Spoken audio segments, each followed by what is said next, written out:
So ganito ang asal ng mga taong lumaki sa pamilya ng mga mamamatay tao. So aren't we gonna do something about this? Because this is clearly a grave threat. No? The fact na he mentioned the exact name, kilala naman natin, hindi naman tayo pinanganak kahapon, alam naman natin kung sino pinakatutungkulan niya dito, no? At alam naman natin ang ibig niya sabihin sa ulo ni Bongbong, di ba? It means gugurgurin, chuchugiin, di ba? Punishable by law. Dito sa Philippines, ang grave threat because it's defined under Article 262 of the Revised Penal Code.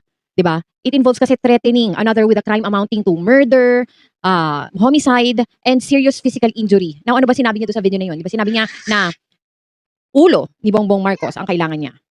Diba? Bakit? Kasi sobrang desperate na nila. Sobrang lahat ng measures kasi ginawa na nila diba? Since the very start. Andyan yung nagrally na sila. Secondly, naglabas pa sila ng 18 Marines na makapag-testify daw na nabigyan daw ng maleta itong si BBM, nakasangkot daw sa pagkuha ng limpak-lipak na salapi ng taong bayan, no? When in fact, eto mga to hindi na bumenta sa taong bayan at kahit anong gawin nila ay hindi nila mapapababa si PBBM sa kanyang pwesto. So eto na yung siguro pinaka-extremes na gagawin nila katulad nga nito, no? Eto si Ramil Madriaga ay naglabas ng kanyang testimonial. Sumulat siya at sinabi nga niya na may assassination plot kay BBM since noon pa.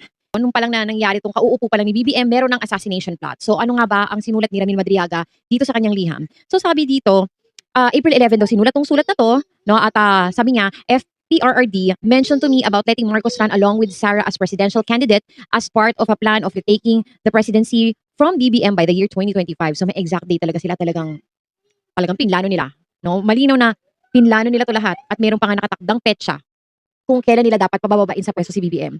So sabi pa dito, in the event that BBM refused to honor the agreement and opted not to relinquish his post as president, extraordinary measures of overthrowing BBM should be considered like impeachment, assassination by poisoning, or any other means and by the use of people power. Hanggang ngayon, wala pa rin pahayag ang Pangulo tungkol dito sa isiniwalat ni Ramil Madriaga, no? Pero grabe, no? Lahat sila, isang buong pamilya, pare-pareho ng hilat siya ng dila. Talagang very common sa kanila, very easy to say the word na papatayin, gugurgurin, papapatay, no? Ulo ni ganito, kukunin, ganyan. Very common, no?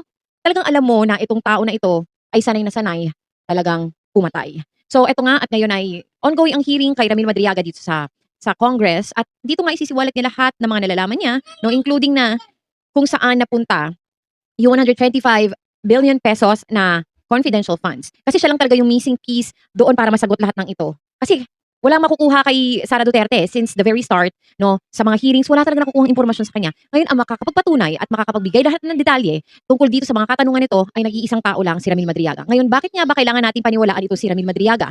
Kasi si Ramil wala naman makukuha dito